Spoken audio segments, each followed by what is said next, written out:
Hi, everybody. Thrilled to have Ira Thomas with me and Tony Retta from Tectonic, Ira being and Tony both being co-founders, Ira strategic advisor and Tony the CEO.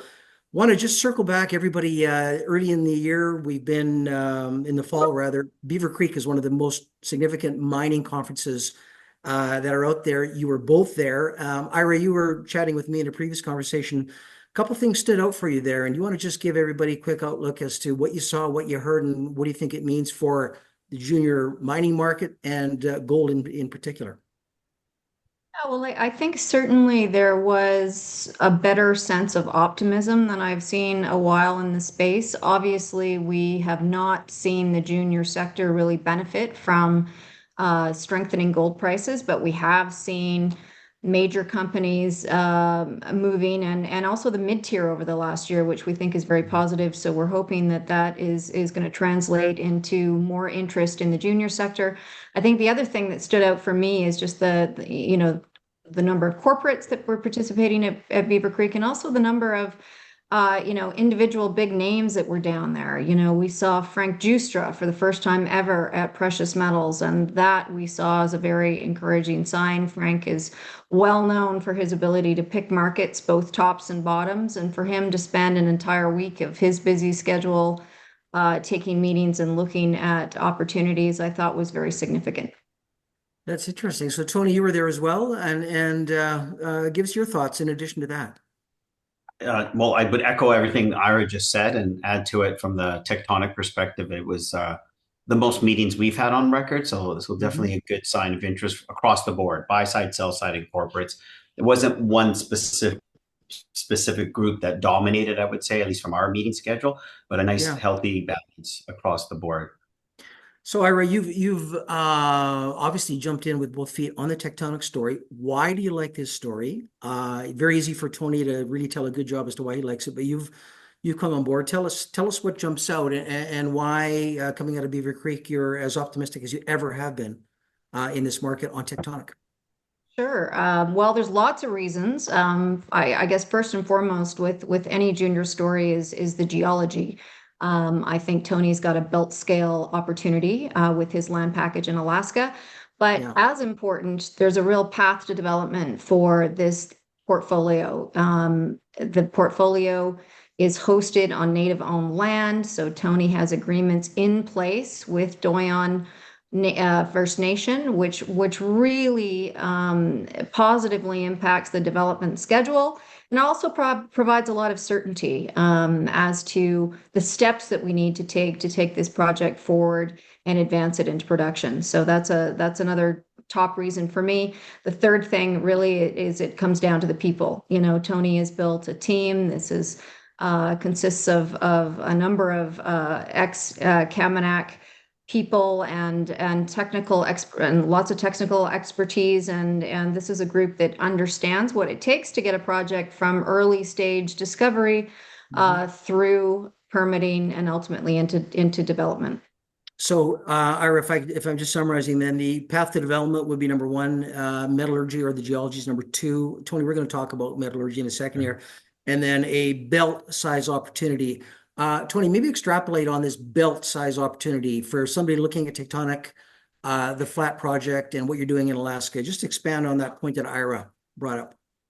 Yeah, I mean, typically, like prolific belts, mineral belts, if you will, there's multiple head frames or multiple deposits that are associated. So that's Kirkland, the Abitibi, Red Lake, and so on and so forth. So we've acquired a land position that's 99,000 acres in size, over 30 kilometers in length, and there's multiple deposit or head frame potential there at that property. So we've encapsulated the bulk of the belt here. So it's not just a one deposit play; it's a multi-deposit or multi-district play.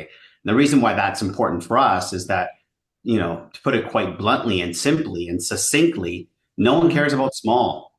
And Yeah, size does yeah, matter when it comes to gold deposits or any deposits. And if you're trying to attract the attention of a major mining company, let's just look at Newmont, for example, estimated annual production north of 6 million ounces annually.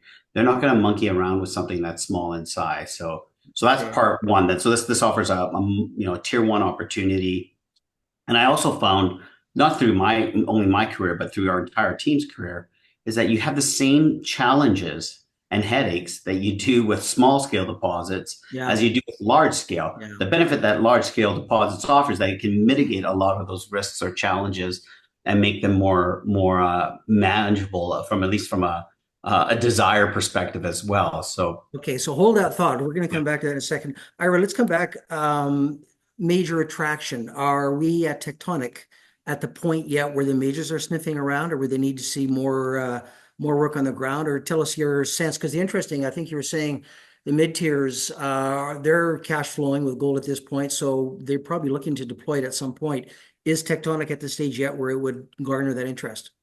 Yeah, definitely. I mean, I think, Tony can speak to the number of corporate meetings that he had at Beaver Creek, but definitely eyes are on Tectonic because of the belt scale opportunity that Tony has talked about, but also because, we do have projects that are now advancing nicely, including Chicken Mountain, which Tony will talk about the metallurgy momentarily.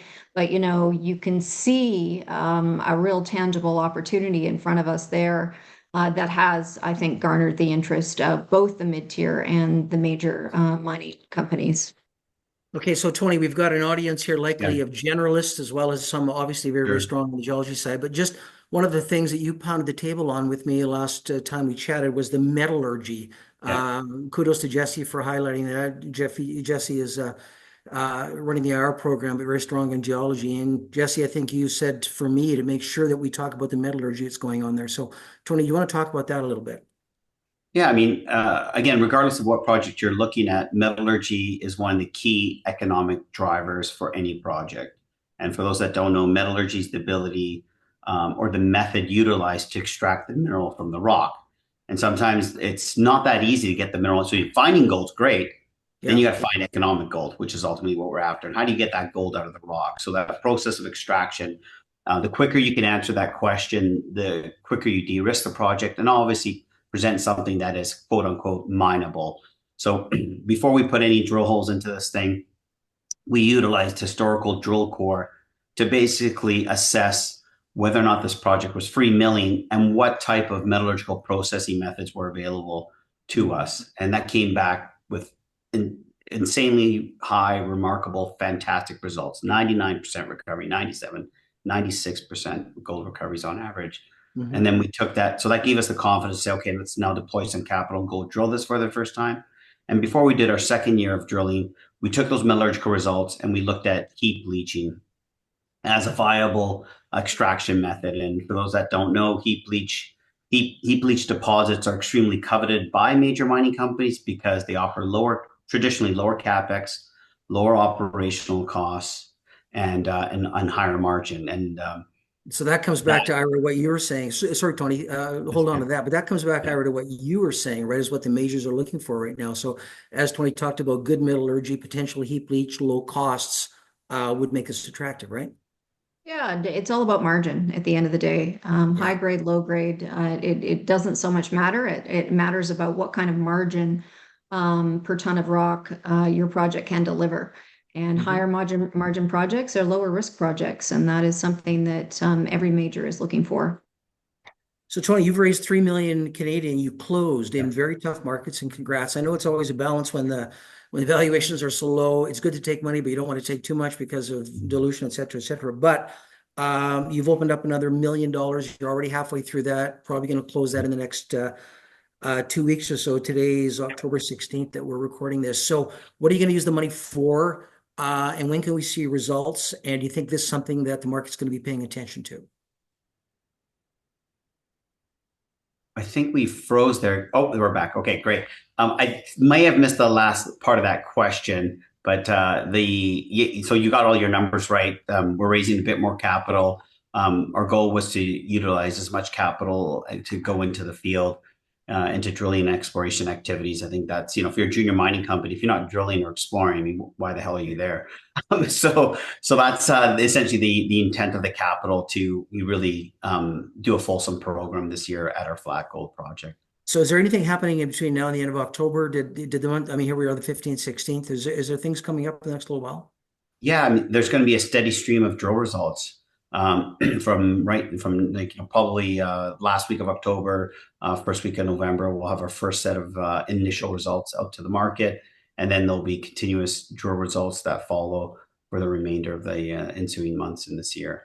So Ira, last word to you. Let's pretend everything goes well. Let's pretend gold stays high. Let's pretend we continue to get the really good results on the ground and you're able to raise the money that you want. Where could we be? Not looking at stock price, but where do you think you've seen this before? Where would this play out 18, 24 months from now?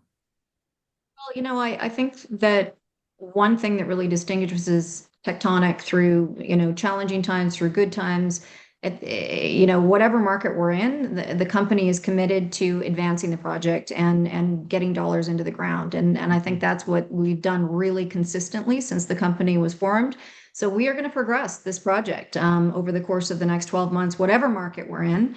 And hopefully we're in a market that sort of recognizes the value that we've created, and we can raise more money to put more holes into the ground. But if not, then we'll continue to be disciplined, and we'll look for other strategic ways that we can advance this portfolio, whether it's through in strategic investments or whether it is through partnerships. We've got a big land package. So we're really confident in the opportunity. We just have to progress it as best we can, whatever the market throws at us. But I guarantee by this time next year, we'll have made significant progress and moved these projects forward. Well, Ira, thank you for that. Tony, you're the most energetic, optimistic junior CEO I've ever met, so I know it's going to pay off for you as well too. Jesse, thanks for input. Thank you, everybody, for this quick couple minutes insight into Tectonic Metals. Thank you. Thanks very Thank much, you. Rick.